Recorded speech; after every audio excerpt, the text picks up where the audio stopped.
Okay, mic test.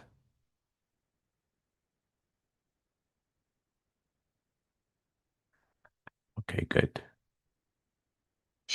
Best friend of all.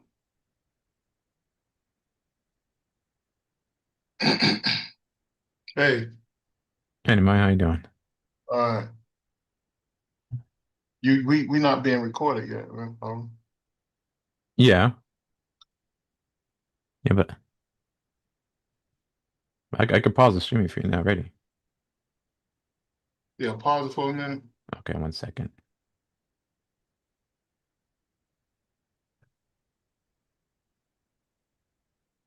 Yes.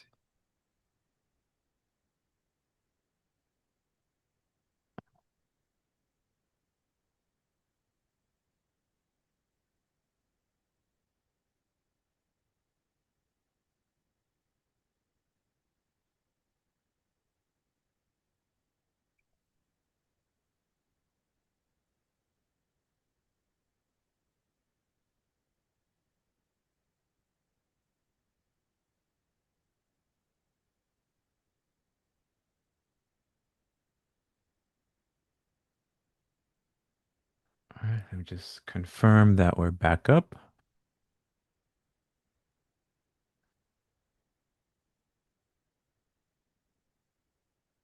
Okay, it seems like it.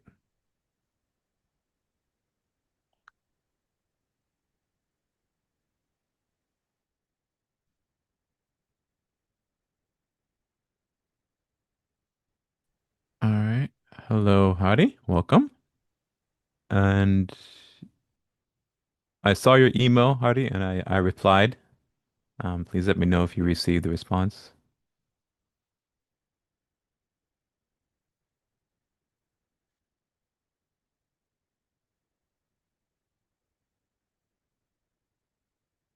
What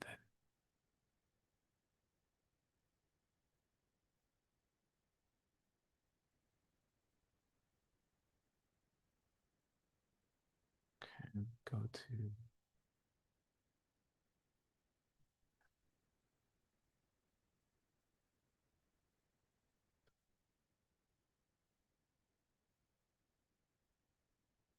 All right, we can go ahead and begin today's session. Welcome back, everyone. Or welcome, everyone. Let's open up with prayer for spiritual workers, and then we'll move into announcements and then today's session.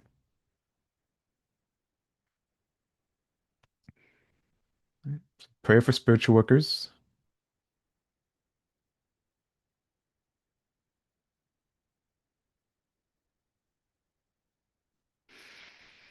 Almighty God, I bless all those who, because of their limitations, would smite me.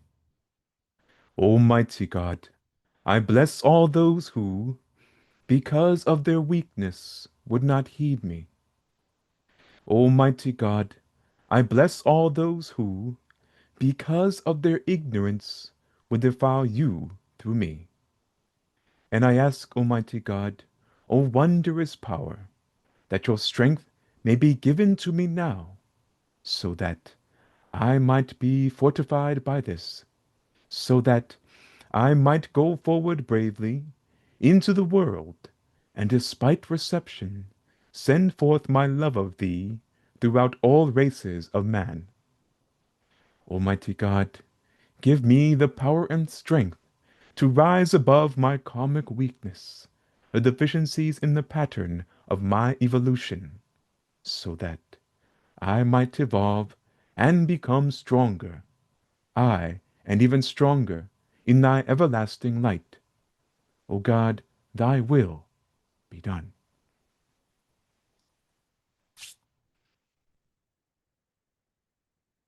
All right, welcome everyone to 20 another session of the Review and Study series. So we're looking at the excuse me, 20 Lessons of Metaphysics and the Foundation of Mystic and Yogic Teachings. Hopefully the stream is up properly and it didn't end it for all of you guys, because some of you joined us and then it dropped you.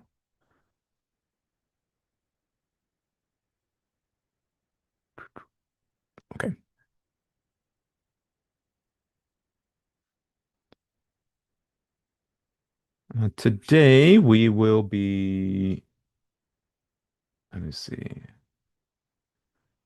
Can everyone hear me? I think so. Okay. So today I wanted to, oh, as I was preparing for, well, do the announcements. So announcements we're still going through the 21 lessons series. That is on our YouTube channel. It's a playlist, which it talks about the foundation of mystic and yogic teachings.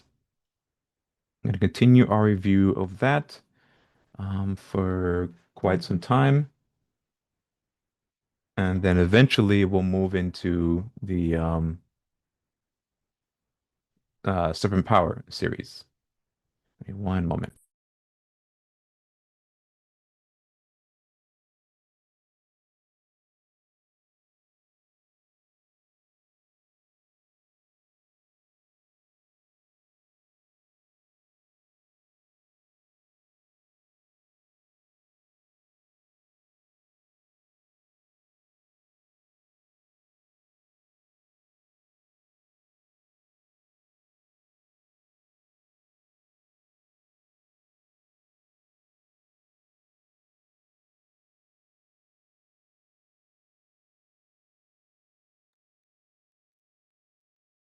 All right, sorry about that. The Mr. Davis's internet has gone down, so he'll be joining us a bit later.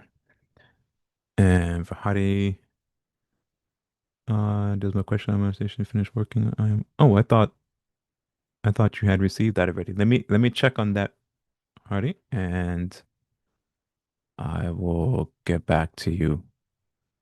But I assume it might be something on my end that's holding up. But I thought you had already received it, but if not, I'll check on it for you and get back to you. Okay. Additional announcements. We are currently in a spiritual push period for the out there society. Well, for the world as a whole, but um, through the society, we are continuing to hold our weekly 12 blessing services. So every Thursday at 8 p.m., we hold that 12 blessing services. You can join us in person or online via Zoom. It's not on YouTube, but we do hold it semi-privately via Zoom or privately in person. We also have our commemoration services as well as study and view of selected lecture series, and that we host through the Florida group of the society. And everyone is welcome to join in those services with us. So I want to kind of quickly move the announcements to get into today's material because we have quite a bit prepared. I have quite a bit prepared to read for today. What I decided to do is, as I was preparing for today's session and reviewing some materials, looking at some of the notes, and then subsequently getting back to the transcript, which I didn't have much time to work on these past couple of weeks because I'm back in school. The semester just started, so that's taking a majority of my time. But as I was preparing, I came across um, one of the, or I was inspired to look at and review one of the texts that we're going to cover in subsequent review and study sessions.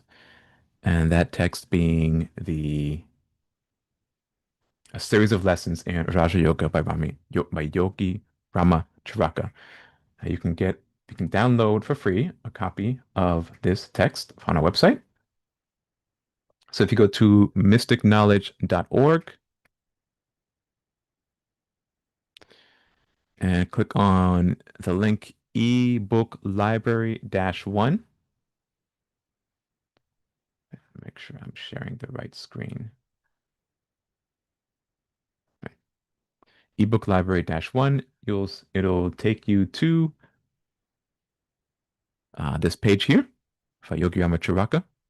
It'll be at the very top. And subsequent in future review series, review and study series, I want to cover the works of Yogi Matraka as well as Sir John Woodwolf, Arthur Avalon, and really, to be honest, every author on this page, including um, Madame Blavatsky and Annie Besant at subsequent times. But under Yogi Ramacharaka, you'll see a series of lessons in Raja Yoga as the fourth text listed here. Now, the way that Mr. Davis has it laid out is, I think, in the order in which the texts were published and recommended to be studied. So it's first starting with the Science of Breath, then 14 lessons, advanced course, and then series of lessons in Raja Yoga, and then moving on to subsequent texts. I want to work through all of these texts in a study session series, but today in particular, I want to take a look at series of lessons in Raja Yoga, specifically the first lesson. And the reason for that is, again, as I mentioned, as I was preparing for the to cover today's preparing to cover to resume our coverage of the um, 21 Lessons series, the Foundation, Mystic, and Yogic Teachings. I was this section was brought to my attention, and what it talks about as the first lesson is the I. And in this first lesson, the what is stressed is the initiation um, that students go through, which is the development of the consciousness and the realization of the I within them, um, before that they are given the further instructions and teachings. And I thought this was important um, because in this study, and it's particularly looking at Yoga Matraka's teachings, but in looking at these other teachings as well, and in the instruction, you it shines light into the methodology that Mr. Davis employs in emphasizing the mystic constitution of man. There's a very important point that is stressed in framing the teachings of the International Mystic Knowledge Center around the mystic constitution of man, because it is a very important point that must be grasped by the students before they can truly be led into the deeper teachings, and that foundation is laid to allow them to go further in their spiritual development. So I wanted to take some time to review this first lesson, as well as make an additional announcement at the end of it, at the end of the reading of it. So depending on how far I or how much I cover today and reading through it, um, will determine how or whether or not I'll make that particular announcement for everyone, and so that you guys have an opportunity to engage with us further. And this also goes along with a request that we received from a couple others um, to how to join us and become more involved with the IMKC. But as I'm also going through this extract, if you can call it, or reading through this bit of text, you're welcome to post any questions or comments that you have in the chat on any subject related to metaphysics. Doesn't necessarily have to be on Raja Yoga or the 21 lessons specifically. Any question you may have. And also, part of the inspiration for me wanting to cover this was um, your request, Hardy, to be granted access to the videos of the Raja Yoga series. So if you are going through the videos, going through the lessons, and you see that there are some private videos that you would like access to, go ahead and send us an email, And if approved, I will grant you access to those videos and then send an email back to you letting you know that you've been granted access so you can go back and watch and study those videos. And if you have any questions or comments about the material covered in those classes, feel free to ask us. If you'd like a copy of the handouts or illustrations that were used in those lectures, again, send us an email. And if those handouts are not already in our shared folder, then you could let me know. And if I'm able to find them, because some of those earlier classes, those handouts were only distributed to us on paper. And if I had scanned them and saved them, then I'll be able to send it to you. If not, then I'll have to go back and ask Mr. Davis for them or reproduce them for them. Or maybe there's an updated version of those handouts available. So just send me an email and I will look for those handouts for you and send them to you. All right, so do we have any questions or comments to start off today's session? And let me get back to the chat window. Oh, welcome, Marcus. Thank you for joining us. And thank you for your comment.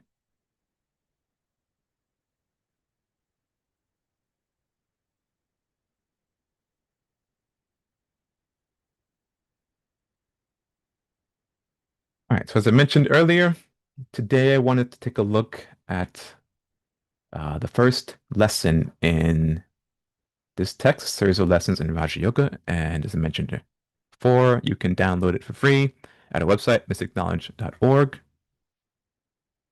under ebook library -1.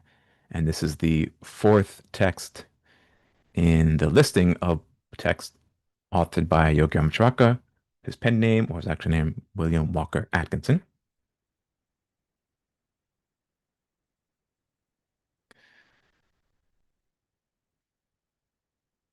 This section is about 13 of 15 pages. And I will try to get as much through the material today as I can so that in before the end of class today, I can make uh, the announcement to everyone, and if everyone or whomever wishes to take um, advantage of the opportunity, they'll be you'll be granted the opportunity to do so. But it'll all make sense as I go through the material, and then later on, at the end of class, before the class, I'll make the announcement. And again, if you have any questions or comments, feel free to post them in the chat, and we'll look at them for you. Okay, now we can see the chat. All right, great. Let's begin.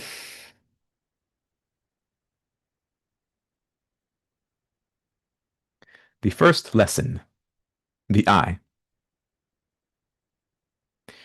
In India, the candidates for initiation into the science of Raja Yoga, when they apply to the yogi masters for instruction, are given a series of lessons designed to enlighten them regarding the nature of the real self, and to instruct them in the secret knowledge whereby they may develop the consciousness and realization of the real I within them.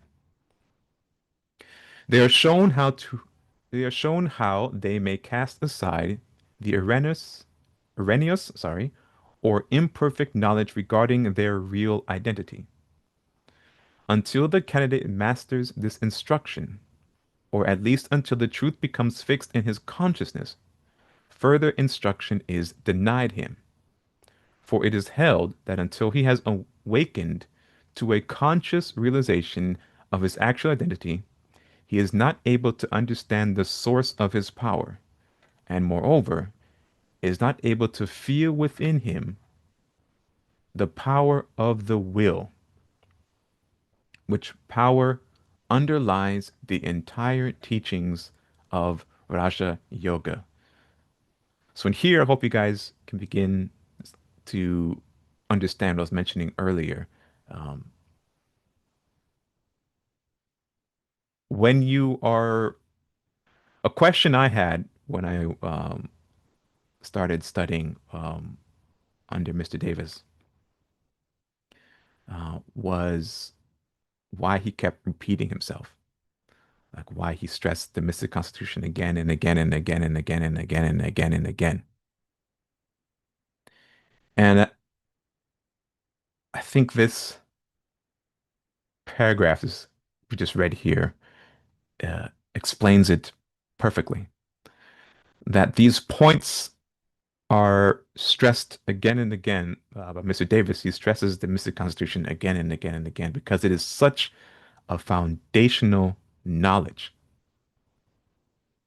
It is so vitally important that we break away from these false conceptions and this false knowledge that we've built up over many, many, many lives, that we burn up these negative scars and come to a conscious realization of the real I. Because as you know, as you gain this knowledge, as you gain this realization, then these teachings move from abstract, vague ideas to theory to actual megabytes of knowledge that empower us to tap into the will. And will, as those of you students of the Dear Society will recognize, is one of the seven dimensions of creation. In fact, it is the first dimension, if I'm correct, right? The divine will, the emotion. Yeah, I think so. First dimension.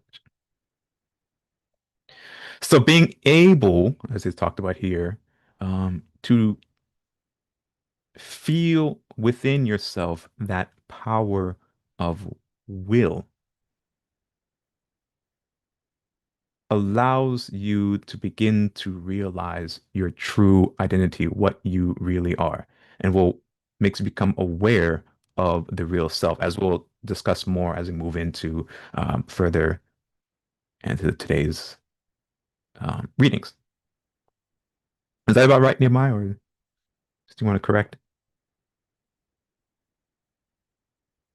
No, that's correct. Raja Yoga, the first limb of the yoga is yama, which is control. You cannot use control without developing your will.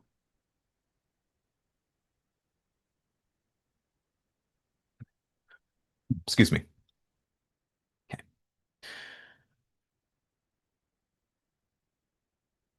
Where did I stop, bro? The yogi master is held within his awakening conscious realization of his actual entity. He is not able to send the source of his power and mover in his field, able to feel within the power of the will, which then find teaches about yoga.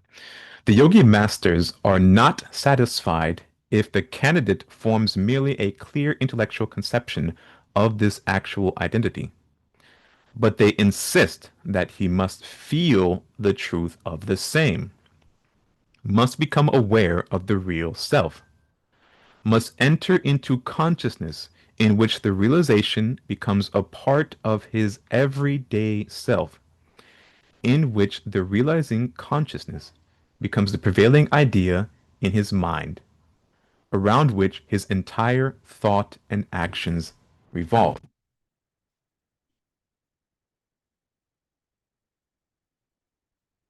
So,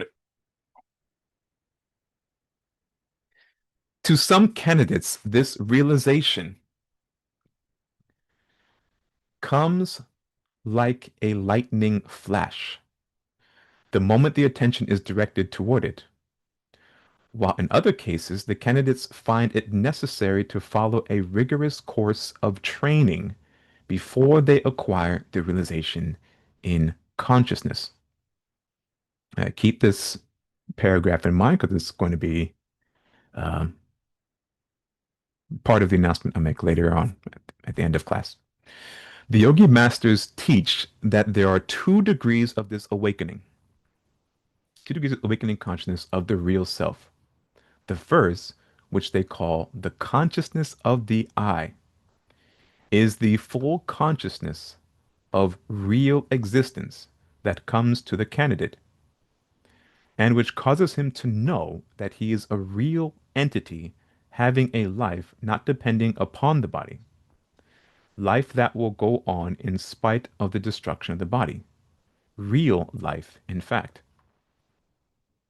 The second degree, which they call the consciousness of the I am, is the consciousness of one's identity with the universal life and his relationship to and in touchness with all life, expressed and unexpressed.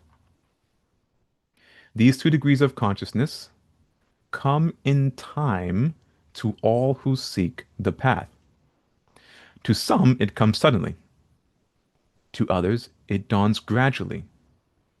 To many, it comes assisted by the exercises and practical work of Raja Yoga.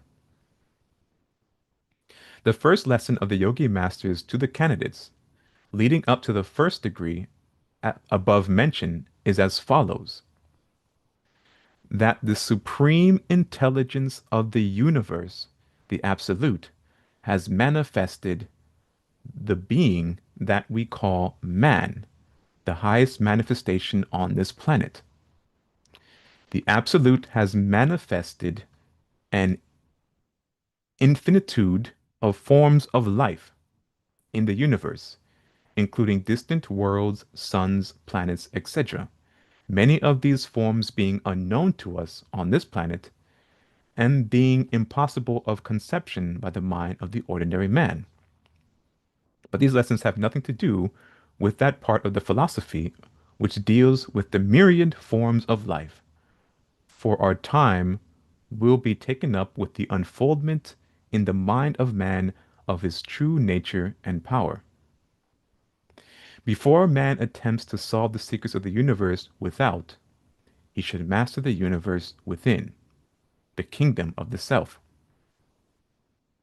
When he has accomplished this, then he may and should go forth to gain the outer knowledge as a master demanding its secrets, rather than as a slave begging for the crumbs from the table of knowledge.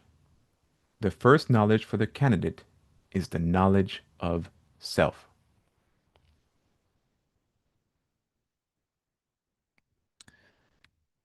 I have a couple questions here.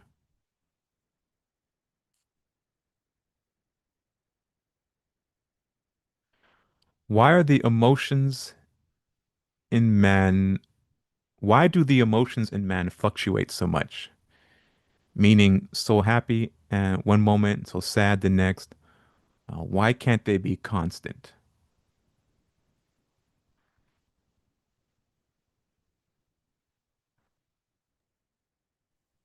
The emotions of man can be constant, and Raja Yoga gives us the Raja Yoga and Tantra Yoga gives us the keys or devices or techniques to, as the Lord Patanjali said, stop the modification, which is the grasshopping thoughts and emotions in the body. So, on a more scientific level, you could look at it like this. You live in a gross physical state of consciousness.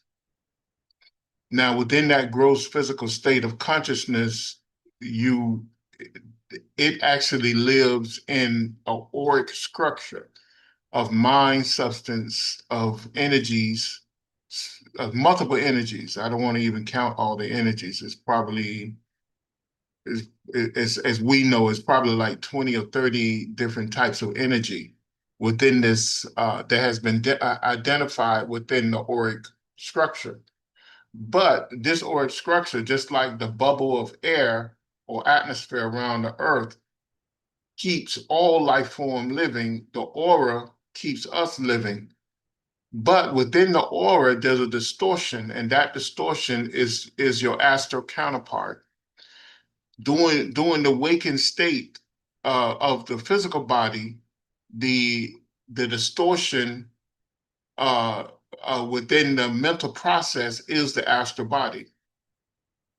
And that astral body creates different types of sensations while it sleeps during the day, and then at night, the astral body is alive, and the physical body creates those type of sensations for the astral body. Now, when you develop yourself, that's why we talk about the first layer of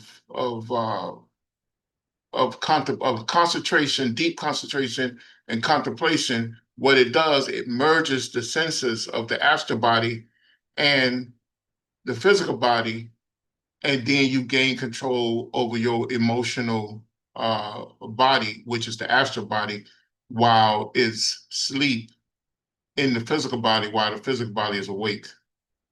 And now you can have intense focus, and you can alternate between the two worlds in studying what you see, what you hear, what you smell, what you taste, what you feel.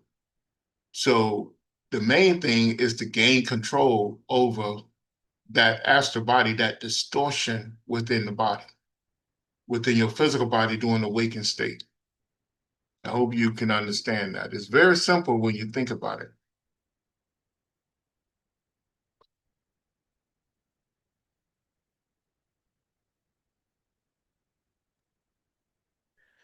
Okay. And the second question written here, what are the best ways, it's close, what are the best ways of increasing willpower in us against our temptations or impurities when we are weak? Excuse me. I think I gave it before, there's in Yama, in the practice of Yama, I think there's about 10 or 12 yamas that you must practice. This helps to kill out the distortion. In Niyama, there's another 10 niyamas that help kill out the distortions as well. And the distortions and I gave you what the major distortions are the 21 impurity traits embedded in our makeup from thousands, countless of past lives and past actions, where we built up these negative type distortions such as desire, anger, greed, delusion, pride, attachment, hatred. These are distortions in the gnotic pathways of our consciousness.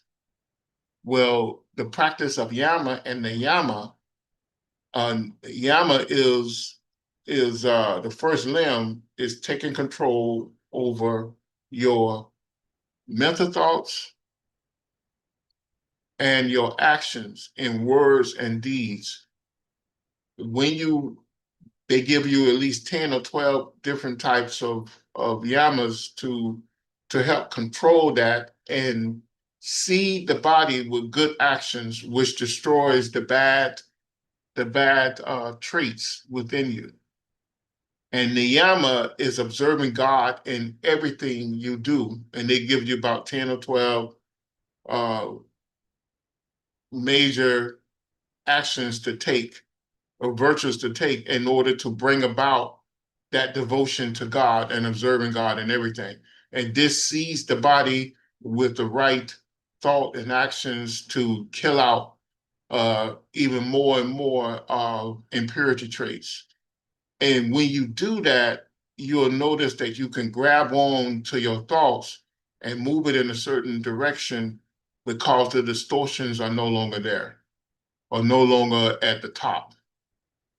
You know, it's not at that valence level. You can gain control quicker because the modifications have stopped, because you come to a series of realizations when you control your thoughts, control your words, control your actions, and you devote yourself to God, then you can clearly understand the divine laws of God, and it calms you, it relaxes you.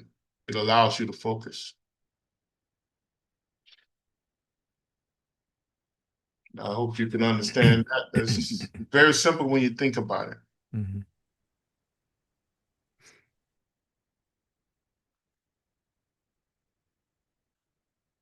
Okay, good. Thank you for your questions. And again, if you have any questions, any further questions, feel free to post them in the chat. Man, the highest manifestation of the absolute, as far as this planet is concerned, is a wonderfully organized being, although the average man understands but little of his real nature. He comprises within his physical, mental, and spiritual makeup both the highest and the lowest, as we have shown in our previous lessons, the 14 lessons and the advanced course. In his bones, he manifests almost in the form of mineral life. In fact, in his bones, body, and blood, mineral substances actually exist. The physical life of the body resembles the life of the plant. Many of the physical desires and emotions are akin to those of the lower animals, and in the undeveloped man, these desires and emotions predominate and overpower the higher nature, which later which latter is scarcely in evidence. Then man has a set of mental characteristics that are his own, and which are not possessed by the lower animals. See the 14 lessons. And in addition to the mental faculties common to all men, or rather, that are in evidence in a greater or lesser degree among all men, there are still higher faculties latent within man, which when manifested and expressed render man more than ordinary man. The unfoldment of these latent faculties is possible to all who have reached the proper stage of development, and desire and hunger of the student for this instruction is caused by the pressure of these unfolding latent faculties, crying to be born into consciousness. Then there is that wonderful thing, the will, which is but faintly understood by those ignorant of the yogi philosophy, the power of the ego, its birthright from the absolute. But while these mental and physical things belong to man, they are not the man himself. Before the man is able to master, control, and direct the things belonging to him, his tools and instruments, he must awaken to the realization of himself. He must be able to distinguish between the I and the not I, and this is the first task before the candidate. That which is the real self of man is a divine spark sent forth from the sacred flame. It is the child of the divine parent. It is immortal, eternal, indestructible, invincible. It possesses within itself power, wisdom, and reality. But like the infant that contains within itself the sometime man, the mind of man is unaware of its latent and potential qualities, and does not know itself. As it awakens and unfolds into the knowledge of its real nature, it manifests its qualities and realizes what the Absolute has given it. When the real self begins to awaken, it sets aside from itself those things which are but appendages to it, but which it, in its half waking state, had regarded as its self. Setting aside first this, and then that, it finally discards all of the not I, leaving the real self free and delivered from its bondage to its appendages. Then it returns to the discarded appendages and makes use of them. In considering the question, what is the real self? Let us first stop to examine what man usually means when he says I. The lower animals do not possess this I sense. They are conscious of the outer world and their own desires and animal cravings and feelings, but their consciousness has not reached the self-conscious stage. They are not able to think of themselves as separate entities and to reflect upon their thoughts. They are not possessed of a consciousness of the divine spark, the ego, the real self. The divine spark is hidden in the lower forms of life, even the lower forms of human life, by many sheaths that shut out its light. But, nevertheless, it is there, always. It sleeps within the mind of the savage. Then, as he unfolds, it begins to throw out its light. If you, the candidate, in you, sorry, the candidate, it is fighting hard to have its beams pierce through the material coverings when the real self begins to arouse itself from its sleep. Its dreams vanish from it, and it begins to see the world as it is, and to recognize itself in reality, and not as the distorted thing of its dreams. The savage and barbarian are scarcely conscious of the I. They are but a little above the animal in point of consciousness, and their I is almost entirely a matter of the consciousness of the wants of the body, the satisfaction of the appetites, the gratification of the passions, the securing of personal comfort, the expression of lust, savage power, etc. In the savage, the lower part of the instinctive mind is the seat of the I. Excuse me. If the savage could analyze his thoughts, he would say that the I was the physical body, the said body having certain feelings, wants, and desires. The I of such a man is a physical I, the body representing its form and substance. Not only is this true of the savage, but even among so-called civilized men of today, we find many in this stage. They have developed powers of thinking and reasoning, but they do not live in their minds as do some of their brothers. They use their thinking powers for the gratification of their bodily desires and cravings, and really live on the plane of the instinctive mind. Such a person may speak of my mind or my soul, not from a high position where he looks upon the things from the standpoint of a master who realizes his real self, but from below, from the point of view of the man who lives on the plane of the instinctive mind and who sees above himself the higher attributes.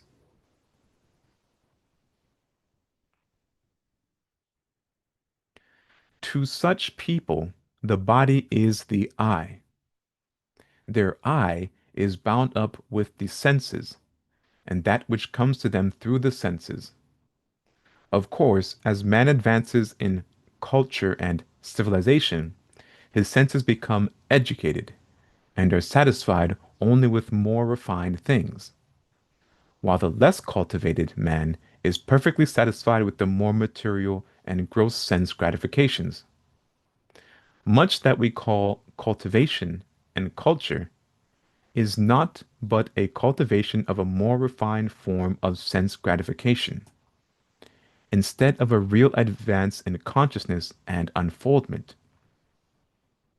It is true that the advanced student and master is possessed of highly developed senses, often far surpassing those of the ordinary man, but in such cases the senses have been cultivated under the mastery of the will, and are made servants of the ego instead of things hindering the progress of the soul.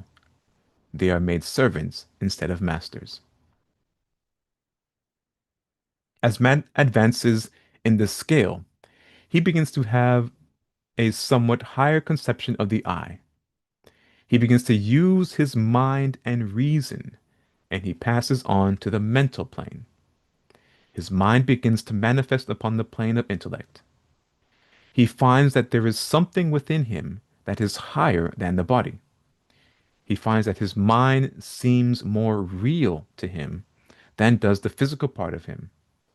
And in times of deep thought and study, he is able to almost forget the existence of the body. Okay, now the question here, can you tell me the difference between mind and brain? And where do thoughts come from?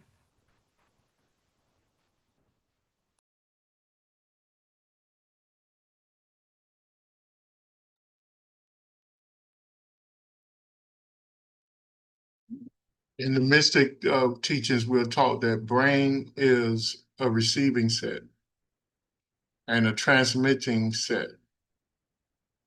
And uh, mind is an energy that is all around us.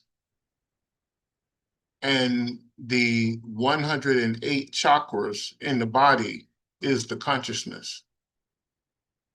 And the primary consciousness are for man at this time is the six or seven, is the six chakras. I know they say seven, but it's the six chakras along the spine.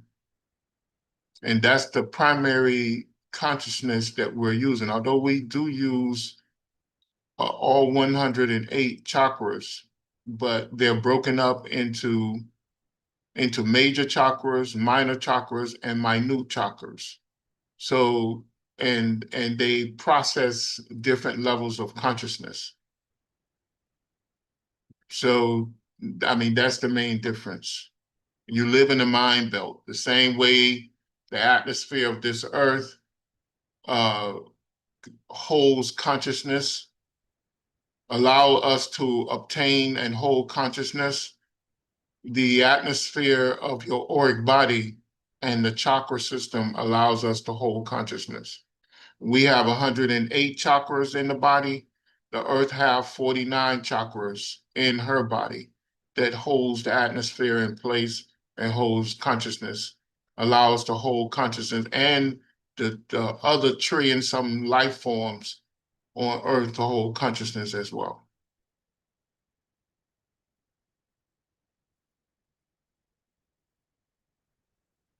I hope you understand that.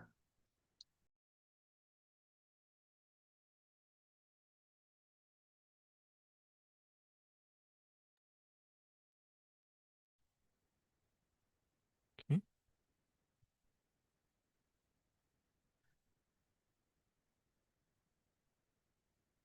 let's now move on to the second stage. In the second stage, man soon becomes perplexed. He finds problems that demand an answer. But as soon as he thinks he has answered them, the problems present themselves in a new phase, and he is called upon to explain his explanation. The mind, even although not controlled and directed by the will, has a wonderful range, but nonetheless, man finds himself traveling around and around in a circle and realizes that he is confronted continually by the unknown. This disturbs him, and the higher stage of book learning he attains, the more disturbed does he become. The man of but little knowledge does not see the existence of many problems that force themselves before the attention of the man of more knowledge and demand an explanation from him. The tortures of the man who has attained the mental growth that enables him to see the new problems and the impossibility of their answer cannot be imagined by one who has not advanced to that stage. The man in this stage of consciousness thinks of his I as a mental thing, having a lower companion, the body. He feels that he has advanced, but yet his I does not give him the answer to the riddles and questions that perplex him, and he becomes most unhappy. Such men often develop into pessimists and consider the whole of life as utterly evil and disappointing, a curse rather than a blessing. Pessimism belongs to this plane, for neither the physical plane man nor the spiritual plane man have this curse of pessimism. The former man has no such disquieting thoughts, for he is almost entirely absorbed in gratifying his animal nature, while the latter man recognizes his mind as an instrument of himself, rather than as himself, and knows it to be imperfect in its present stage of growth. He knows that he has in himself the key to all knowledge, locked up in the ego, and which the trained mind, cultivated, developed, and guided by the awakened will, may grasp as it unfolds. Knowing this, the advanced man no longer despairs, and, recognizing his true nature and his possibilities, as he awakens into a consciousness of his own powers and capabilities, he laughs at the old despondent, pessimistic ideas and discards them like a worn out garment. Man on the mental plane of consciousness is like a huge elephant who knows not his own strength. He could break down barriers and assert himself over nearly any condition or environment, but in his ignorance of his real condition and power, he may be mastered by a puny driver, or frightened by the rustling of a piece of paper. When the candidate becomes an initiate, when he passes from the purely mental plane to the spiritual plane, he realizes that the I, the real self, is something higher than either body or mind, and that both of the latter may be used as tools and instruments by the ego or I. This knowledge is not reached by purely intellectual reasoning, although such efforts of the mind are often necessary to help in the unfoldment, and the masters so use it. The real knowledge, however, comes as a special form of consciousness. The candidate becomes aware of the real I, and this consciousness being attained, he passes to the rank of the initiates. When the initiate passes the second degree of consciousness and begins to grow into a realization of his relationship to the whole, when he begins to manifest the expansion of self, then is he on the road to mastership. Excuse me. In the present lesson, we shall endeavor to point out to the candidate the methods of developing or increasing the realization of this I consciousness. The first degree work. We give the following exercises or development drills for the candidate to practice. He will find that careful and conscientious following of these directions will tend to unfold in him a sufficient degree of the I consciousness to enable him to enter into higher stages of development and power. All that is necessary for the candidate to feel within himself the dawn of the awakening consciousness or awareness of the real self. The higher stages of the I consciousness come gradually, for once on the path, there is no retrogression or going backward. There may be pauses on the journey, but there's no such thing as actually losing that which is gained, that which is once gained on the path.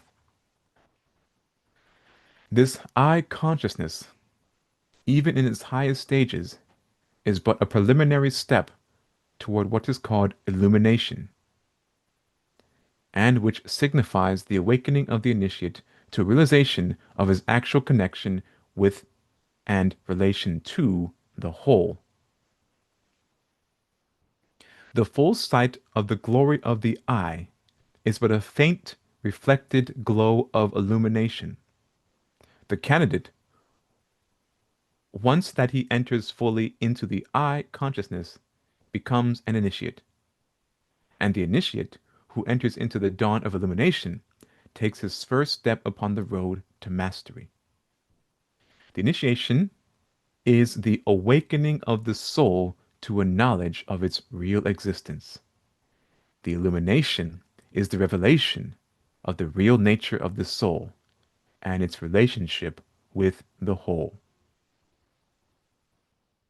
After the first dawn of the I consciousness has been attained, the candidate is more able to grasp the means of developing the consciousness to a still higher degree, is more able to use the powers latent within him, to control his own mental states, to manifest a center of consciousness and influence that will radiate into the outer world, which is always striving and hunting for such centers around which it may revolve. Man must master himself before he can hope to exert an influence beyond himself. There is no royal road to enfoldment and power. Each step must be taken in turn, and each candidate must take the step himself, and by his own effort. But he may, and will, be aided by the helping hand of the teachers who have traveled the path before him, and who know just when that helping hand is needed to lift the candidate over the rough places. We bid the candidate to pay strict attention to the following instruction, as it is all important. Do not slight any part of it, for we are giving you only what is necessary, and are stating it as briefly as possible. Pay attention, and follow the instruction closely. This lesson must be mastered before you progress, and it must be practiced not only now, but at many stages of the journey, until full initiation and illumination is yours.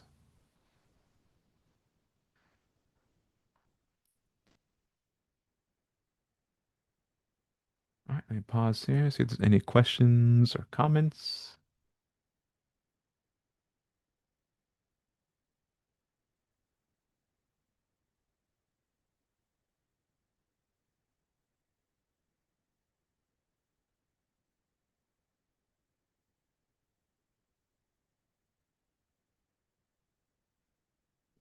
Okay.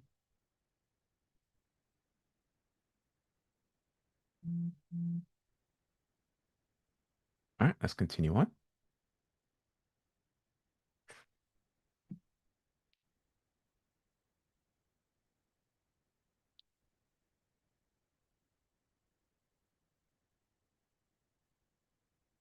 One second, please.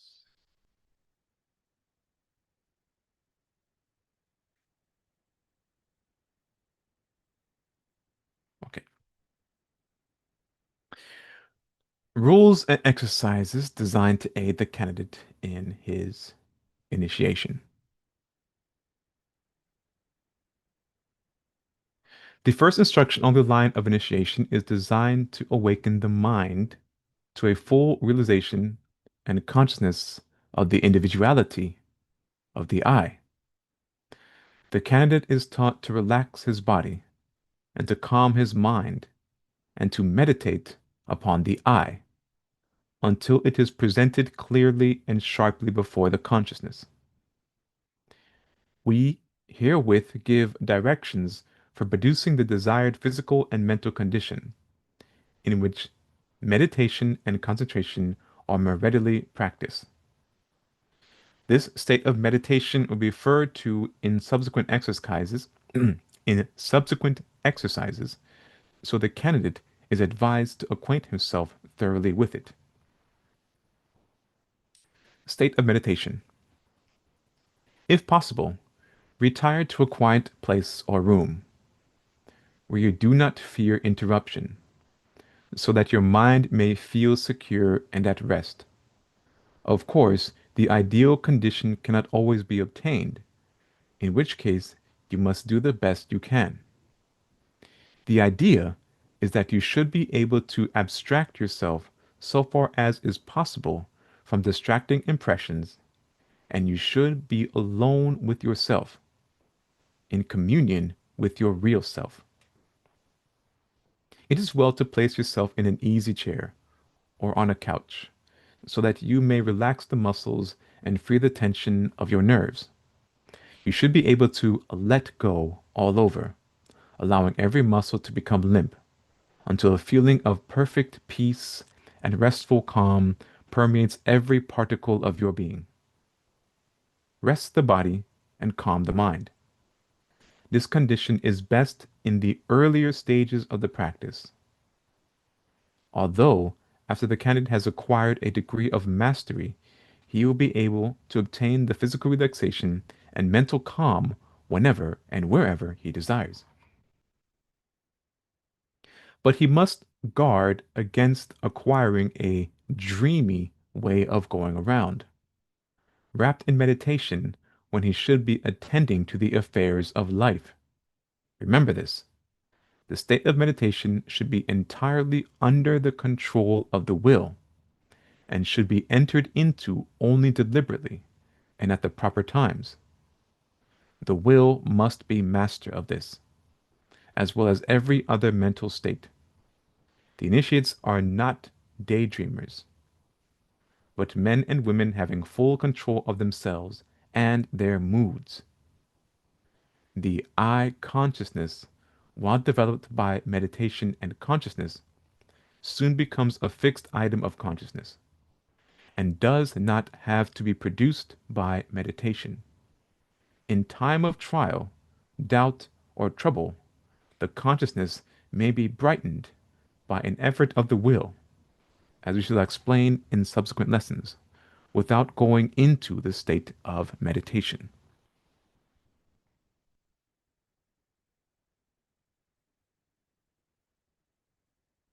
The realization of the I.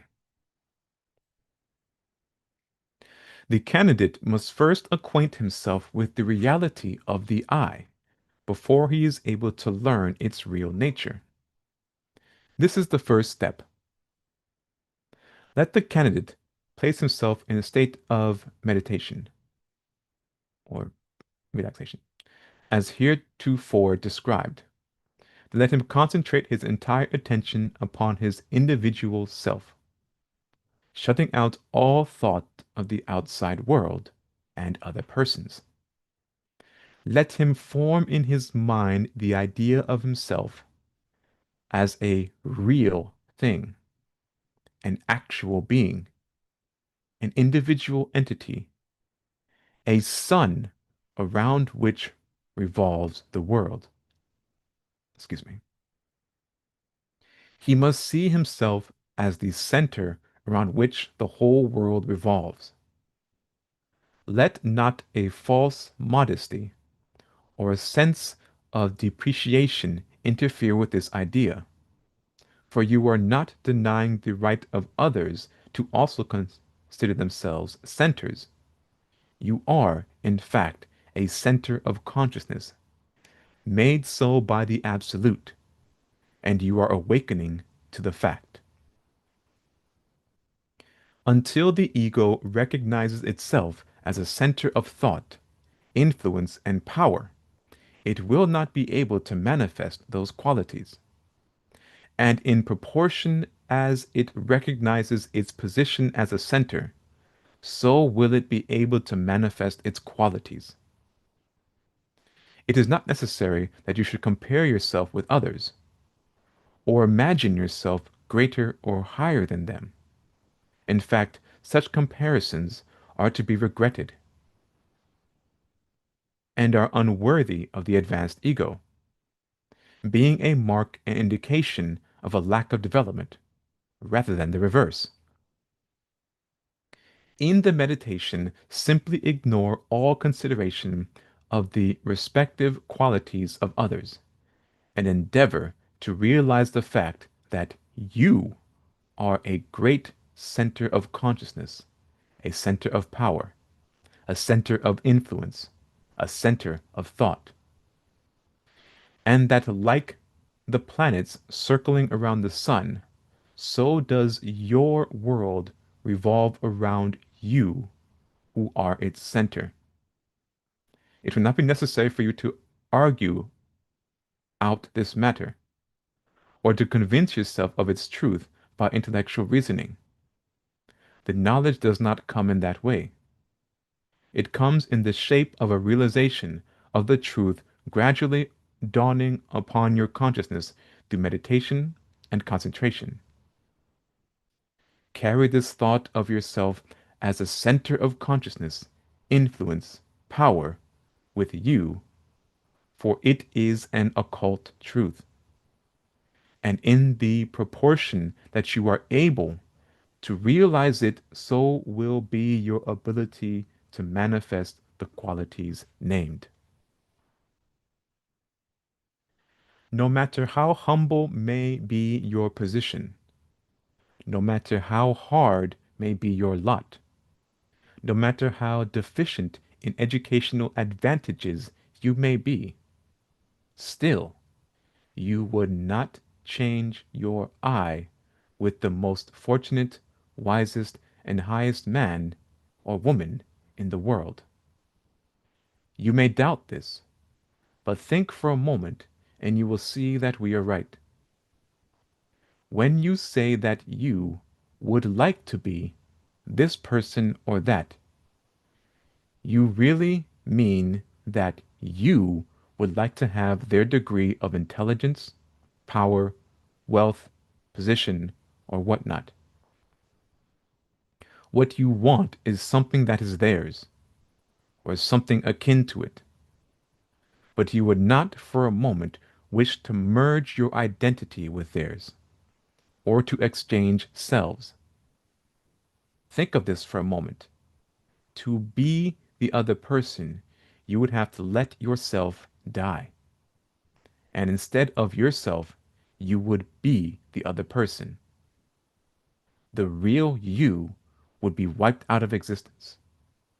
And you would not be you at all, but would be he. If you can grasp this idea, you will see that not for a moment would you be willing for such an exchange. Of course, such an exchange is impossible. The I of you cannot be wiped out. It is eternal and will go on and on and on to higher and higher states. But it always will be the same I. Just as you, although a far different sort of person from your childhood self, still you recognize that the same I is there and always has been there.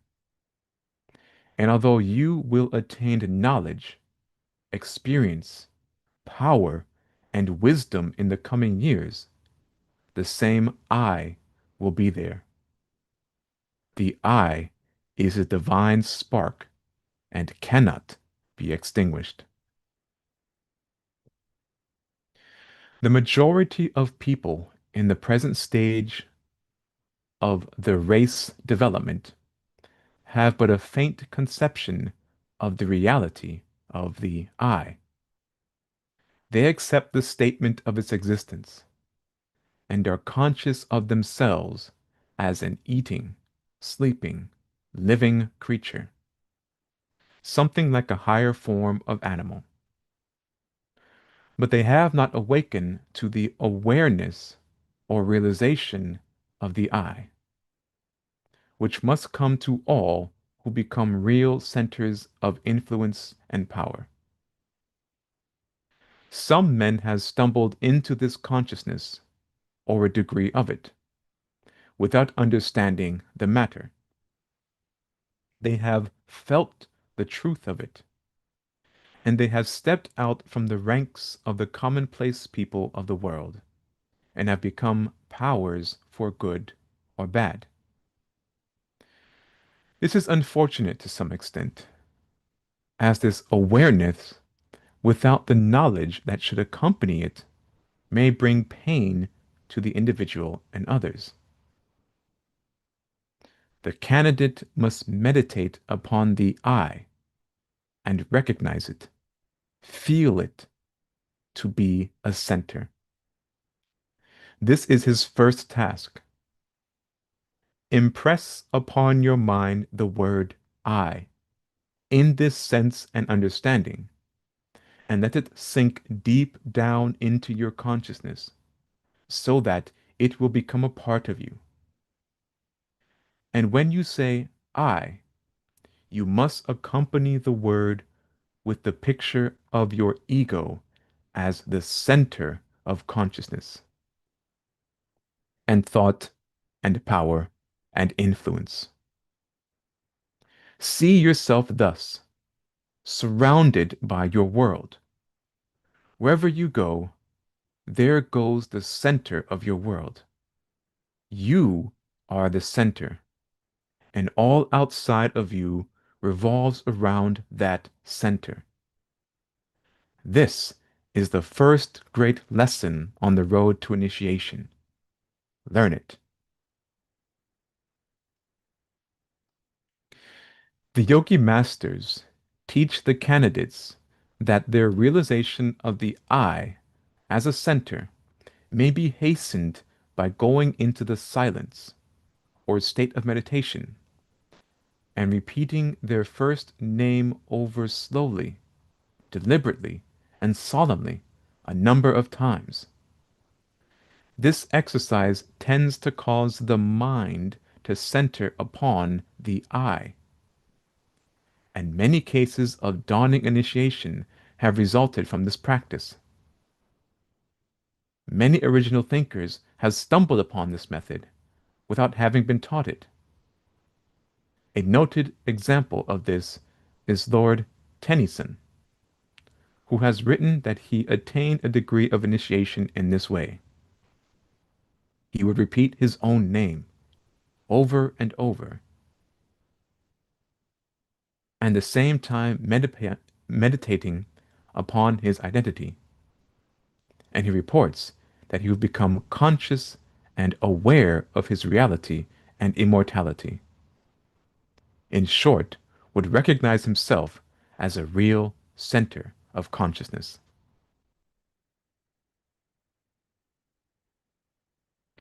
We think we have given you the key to the first stage of meditation and concentration. Before passing on, let us quote from one of the old Hindu masters. He says regarding this matter, when the soul sees itself as a surrender, sorry, when the soul sees itself as a center surrounded by its circumference, when the sun knows that it is a sun and is surrounded by its whirling planets, then it is ready for the wisdom and power of the masters. Let me pause here for any questions or comments.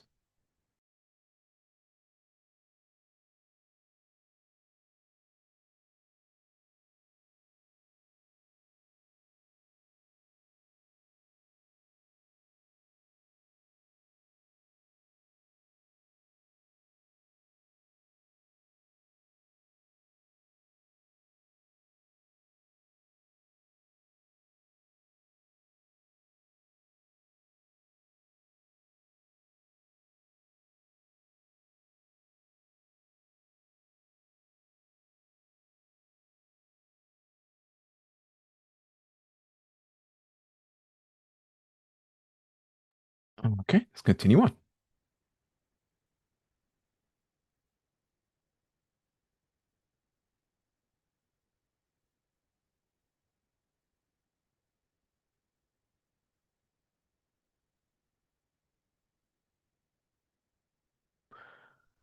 The knowledge and independence of the I from the body.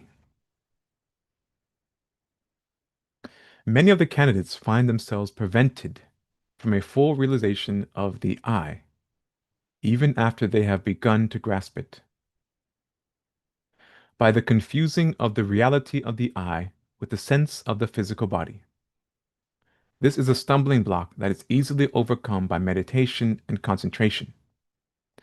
The independence of the I often becoming manifest to the candidate in a flash, upon the proper thought being used as the subject of meditation. Excuse me. The exercise is given as follows.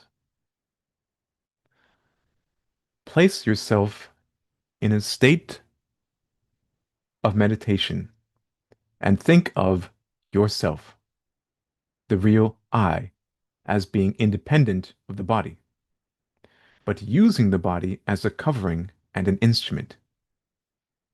Think of the body as you might a suit of clothes. Realize that you are able to leave the body and still be the same I. Picture yourself as doing this and looking down upon your body. Think of the body as a shell from which you may emerge without affecting your identity. Think of yourself as mastering and controlling the body that you occupy and using it to the best advantage, making it healthy, strong, and vigorous, but still being merely a shell or covering for the real you. Think of the body as composed of atoms and cells which are constantly changing, but which are held together by the force of your ego, and which you can improve at will. Realize that you are merely inhabiting the body and using it for your convenience, just as you might use a house. In meditating further, ignore the body entirely and place your thought upon the real I that you are beginning to feel to be you. And you will find that your identity, your I, is something entirely apart from the body. You may now say, my body, with a new meaning. Divorce the idea of your being a physical being and realize that you are above body. But do not let this conception and realization cause you to ignore the body. You must regard the body as the temple of the spirit and care for it, and make it fit for habitation for the I. Sorry, and make it a fit habitation for the I. Do not be frightened if, during this meditation, you happen to experience the sensation of being out of the body for a few moments and of returning to it when you are through with the exercise. The ego is able, in the case of the advanced initiate, of soaring above the confines of the body, but it never severs its connection at such times. It is merely as if one were to look out of the window of a room, seeing what was going on outside, and drawing in his head when he wishes. He does not leave the room, although he may place his head outside in order to observe what is doing in the street. We do not advise the candidate to try to cultivate the sensation, but if it comes naturally during meditation, do not fear.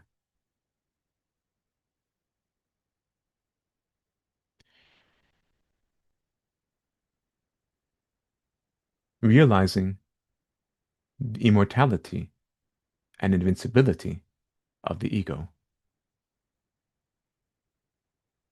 While the majority accept on faith the belief in the immortality of the soul, yet but few are aware that it may be demonstrated by the soul itself. The Yogi Masters teach the candidates this lesson as follows. The candidate places himself in the state of meditation, or at least in a thoughtful frame of mind, and then endeavors to imagine himself as dead. That is, he tries to form a mental conception of himself as dead.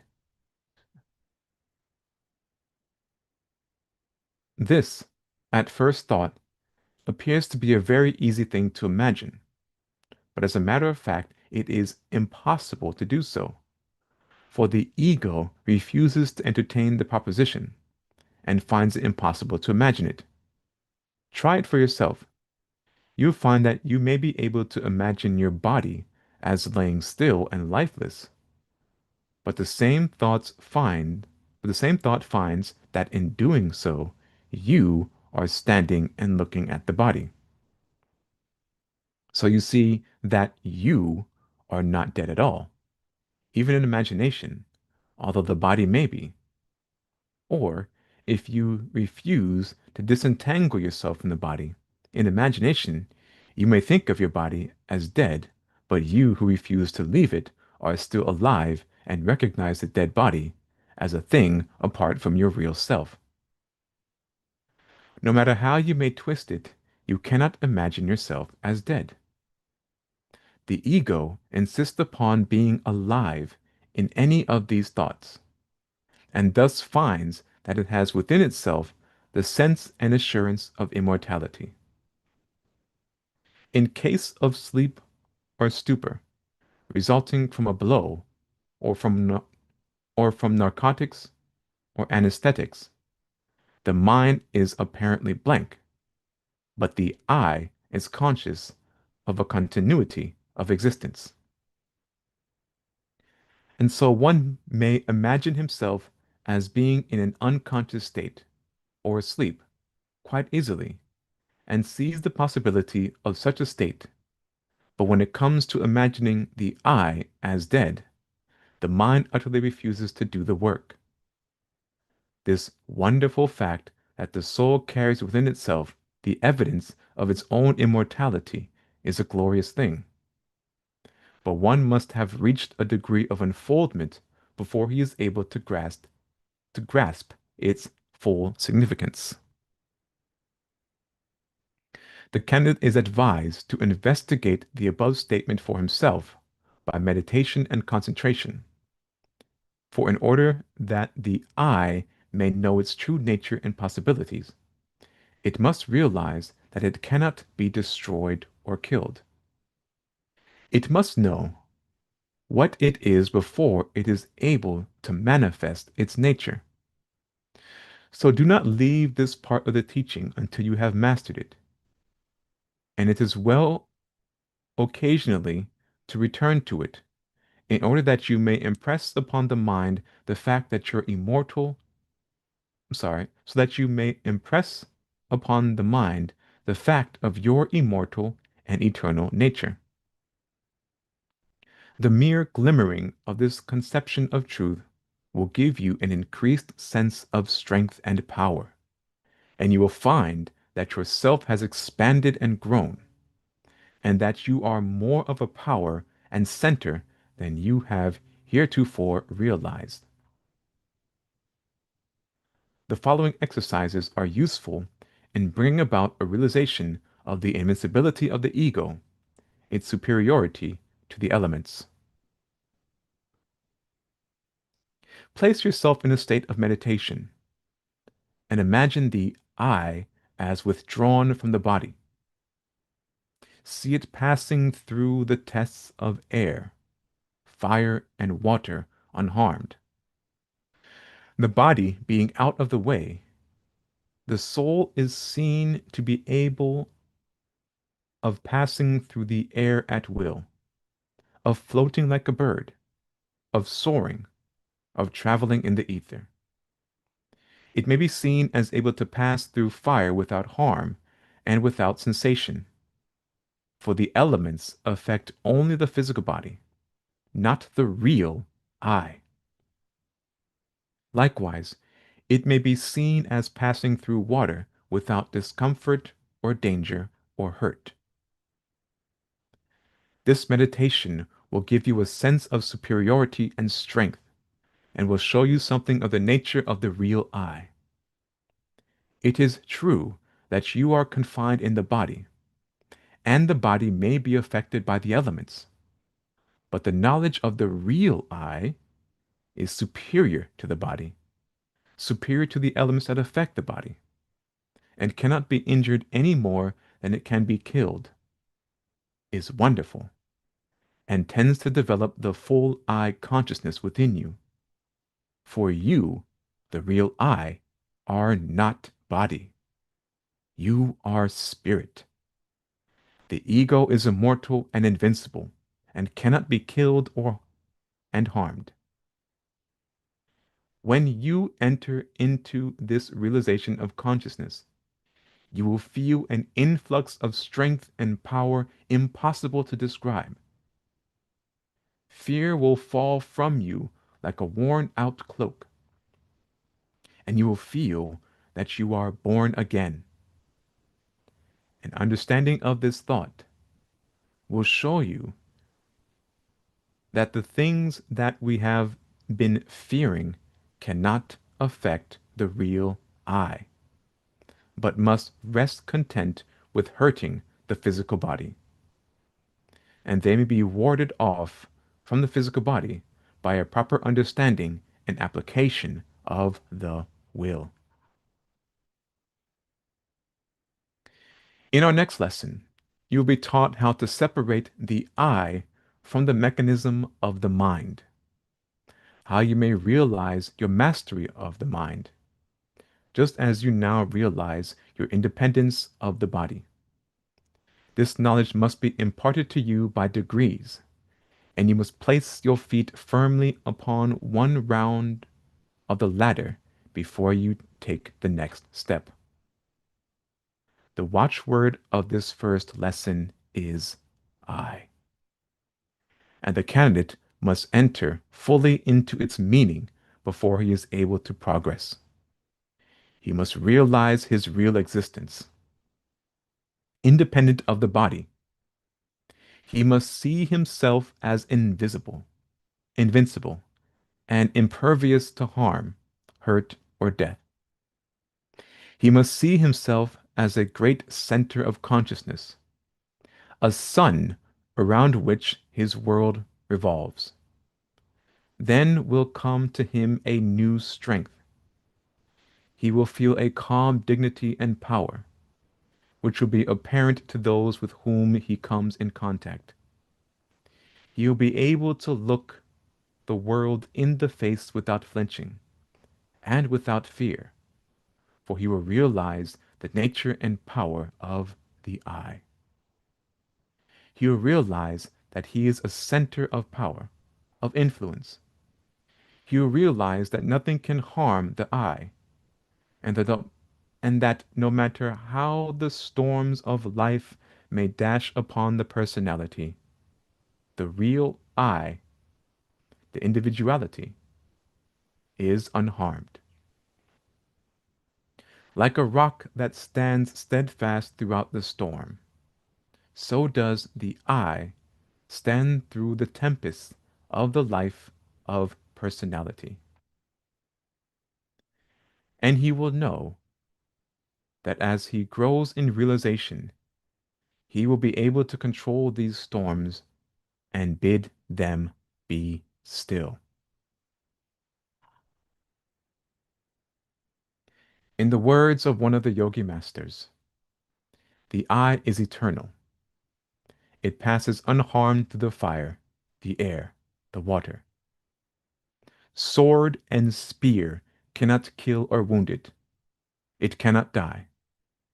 The trials of the physical life are but as dreams to it.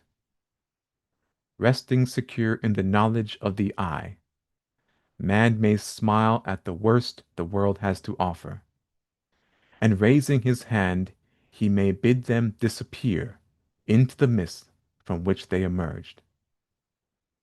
Blessed is he who can say, understandingly, I.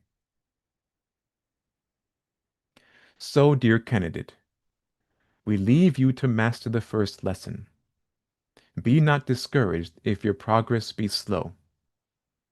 Be not cast down if you slip back a step after having gained it. You will gain two at the next step. Success and realization will be yours. Mastery is before. You will attain. You will accomplish. Peace be with you. Mantrams or affirmations for the first lesson.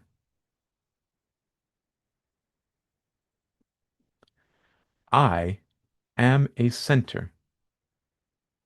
Around me revolves my world. I am a center of influence and power. I am a center of thought and consciousness. I am independent of the body. I am immortal and cannot be destroyed. I am invincible and cannot be injured.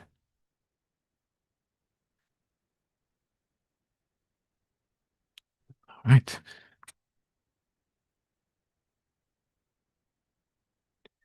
All right. So that concludes lesson one of the book mentioned earlier, a series of lessons in Raja Yoga.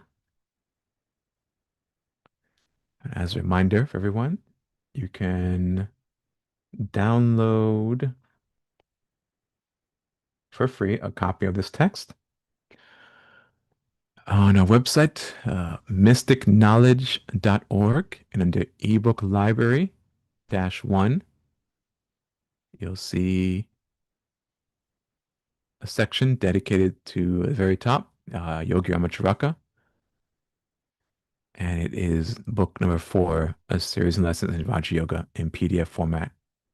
You can download it and read it, and I would recommend you do so, as well as all of the 13 books that I made available by Yogi Ramacharaka. And to gain the best out of these books, I recommend that you read them in the order that they're listed. So starting with the Science of Breath and the 14 Lessons of Yoga Philosophy, Advanced Course Yogi Philosophy, 3 Lessons of Raj Yoga, Hatha Yoga, Jnana Yoga, and so on and so forth.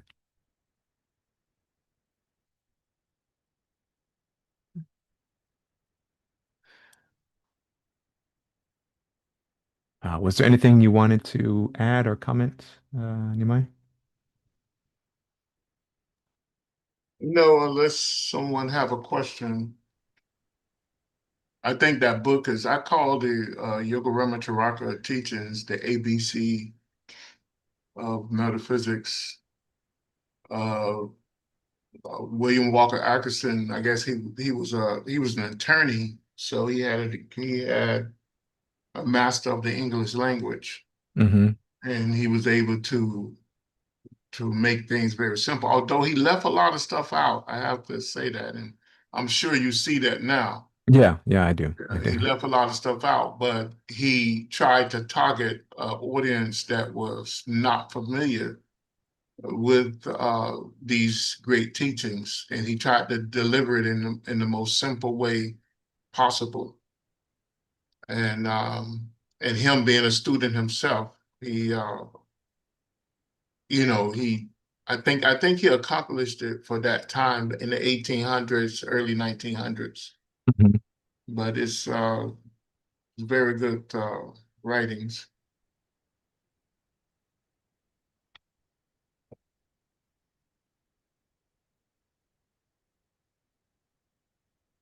So are there any questions from you guys, comments?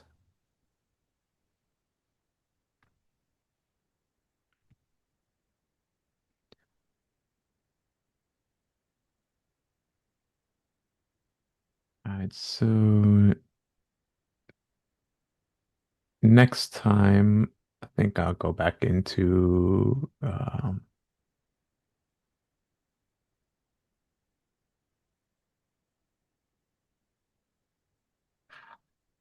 The 21 lessons, the foundation of mystic and yogic teachings. I don't want to read this entire text in this session because that's not the point of this series. Plus, this will be done and studied um, at a later date. But again, you're all welcome to download these books, these ebooks. There's 5 pages of books here that you can all download for free. So you're more than welcome to access them. If you find any issues or come across any issues with some of the pages, do let us know and I'll take a look at it, or we'll take a look at it and see if it wants to be fixed. Like, for example, I just found a broken link here on the website, so we'll have to go fix that later. But yeah, there's several pages of materials that you can all download and peruse and study when you have the chance. There are also some diagrams, illustrations here that you can look at as well Yeah, a lot of those books have been there for for over a years. decade. Yeah, So if you Google it when to download any one of those books, it might go directly to the website. right. I noticed that because it's been there for at least, I don't know, probably almost 15 years now.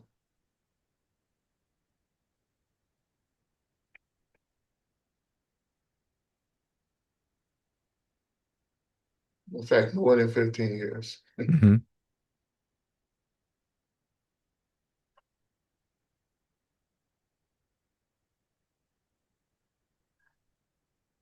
All right, so if there are no final questions. All right, so I mentioned at the excuse me, mentioned at the beginning today that I was going to make an announcement regarding um, this chapter 1 or lesson 1, and I held it for the end of class, thinking if I'd change my mind, but no, I didn't change my mind. In fact, it was made even more poignant. Um, as was mentioned, that this lesson 1 is the that first step um, that Yogi Master instructions would give, that Yogi Masters would give um, to their candidates, to go through that first initiation of the realization of I. And you will notice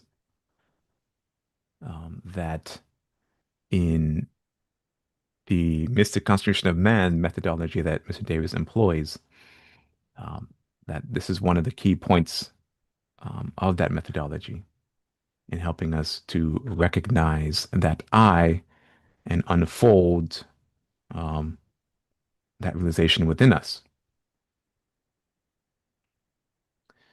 Um, as I was reviewing this material, um, particularly this book, the series of lessons in Raja Yoga, many of my own shortcomings were brought to light.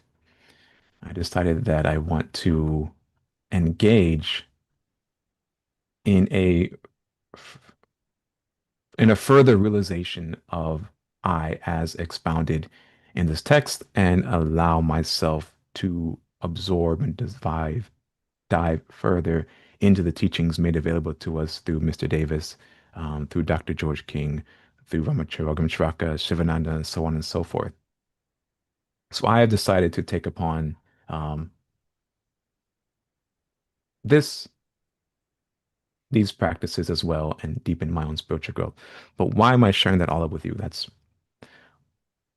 well, what I've decided as well is to open up that um, exercise to a few of you. to maybe like a group, to form a group where we can go about this process together. To a few dedicated individuals who say, you know what, I too want to deepen my um, spiritual growth and in a way go through this process of self-realization to eventually awaken like consciousness of the I and subsequently the I am, which comes in subsequent lessons. What I would like to do is to both individually and collectively um, work through these teachings, employ some of these practices that are given in that we just reviewed over in the text, and allow ourselves to form a community that supports each other, motivates each other, holds each other accountable, and grows together. I haven't formulated anything yet. I haven't made a system or anything like that. It was just an idea, an inclination that came to me as I was reviewing this and over the past few weeks, really. But more so poignantly as I was reading through this text. This is something I'd like to open up to all of you. Also motivated by many of you who have written or emailed and requested opportunities to become more involved, to join with us, um, and so forth. So, to those few who would like to engage in something like this, um, by all means, you can send me an email, and we'll try to work this stuff out. How we're going to help each other, how to support each other, how to grow together. But really, for the express purpose of diving deeper into the teachings that at this time have really been poured out to us and handed it to us in so many different ways throughout the centuries and eons as we've been here. Um, I'll still continue to go over the 21 Lessons series. So this will go along in conjunction or in tandem with that. And it'll also help us to gain more from that series. So we will not use, but we'll employ that series as well as all the teachings that are given to us as what they mentioned here in the text. I'm trying to find it. One of the many rigorous courses of training um, to help us acquire that realization in consciousness. As mentioned in the text, for some, that realization comes like a lightning flash the moment your attention is drawn or directed toward it. For others, it it takes some time, months, years, however. But I'm committing myself that for those of us who are in the group, that as I am forming and helping to facilitate the group, I'm committing myself to helping everyone, including myself, um, work towards this realization, no matter how long it takes. So if there's 5 or 6 of us in the group, and four people have instant realization just like that, and there's 1 or 2 of us that needs a bit more time, a bit more attention, a bit more focus, however long it will take, commit myself to assisting you to the best of my ability to helping you attain that realization. Again, I don't know how it's going to work out. I don't know if it'll be like a weekly meetings or practice sessions or study sessions separately from what we our Sunday sessions. I'm not sure how it's going to work out yet. We'll figure all that out as we go along. I'll sit down with Mr. Davis too and talk about maybe the best way to go about it with his guidance. We'll figure something out and and and and hopefully get a solid group together um, that'll travel together as we grow in our spiritual development and realization of self. So, for those of you, something you might be interested in and are willing to commit to, um, by all means, let me know. Send me an email, and I'll keep everyone abreast on um, how this will go forward. I'm not sure how long I'll keep this video up because I don't want to inundate us with a attention that isn't necessary or too much to accomplishing this goal. So if you feel that you're ready for it and you're something you're willing and want to do, by all means, send me an email and we'll get something going.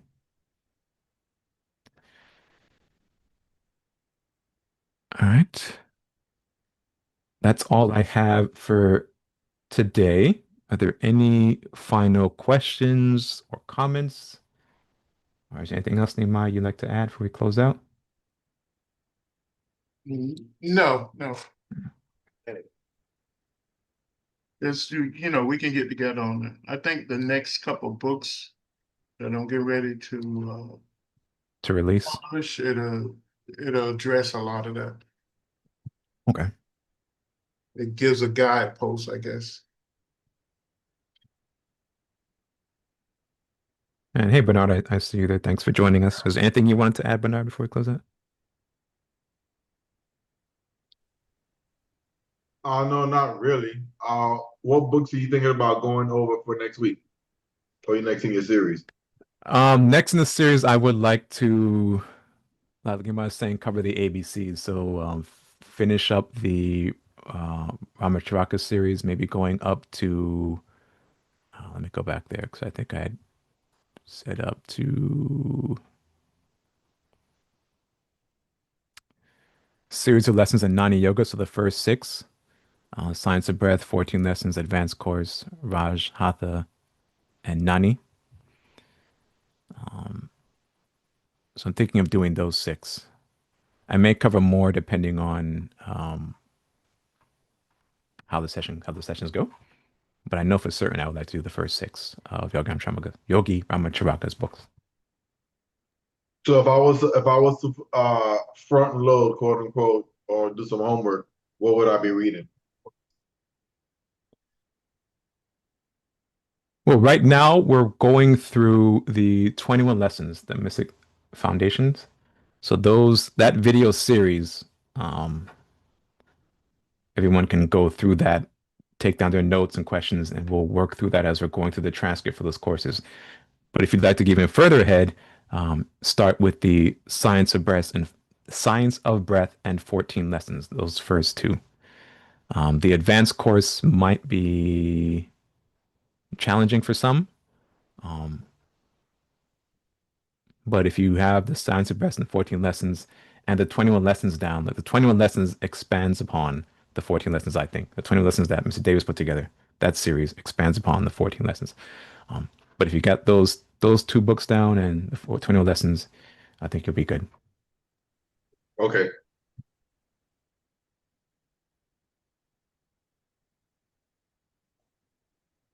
We're now happy early birthday, man. Oh, thank you. Oh, it's tomorrow? Tomorrow, yeah. Yeah. Oh, yeah, it's my sister's birthday. Ah, happy birthday, Tina. Tell my birthday twin I said hi.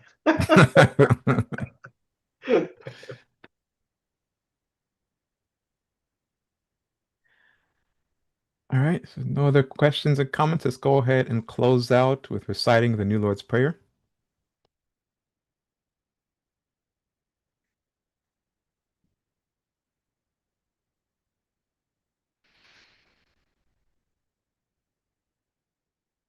Where am I?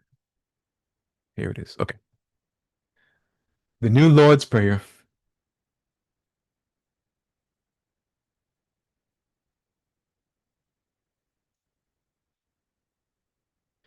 O divine and wondrous Spirit, O everlasting Lord of hosts, send forth now through me thy great and lasting power. Allow me, Almighty God, the lasting privilege of radiating to all the world thy great love, so that those who suffer may be given the power and energy to rise above their weaknesses. Almighty God, in great humility do I ask you to send forth your power, to give to me this great lasting privilege of being a channel, so that my suffering brothers may be helped and guided and healed and lifted into thy light, so that they who know not may look up, and in doing so receive for their higher selves your divine counsel. Almighty God, this day have you granted me a divine privilege. I ask you now to give to me the strength, so that never again will I turn from my inner vision of you. O great peace, great peace, great peace. In praise of your greatness, O God, doth my soul sing. Grant it energy to sing on forever and forever.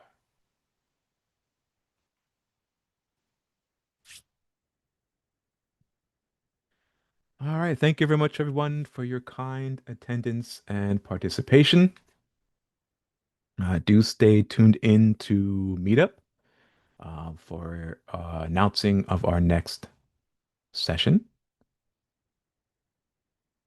Again, if you have any questions or comments, feel free to email them to us, or any recommendations of material you'd like us to cover in future sessions.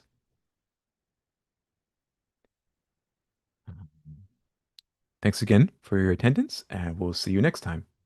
Take care.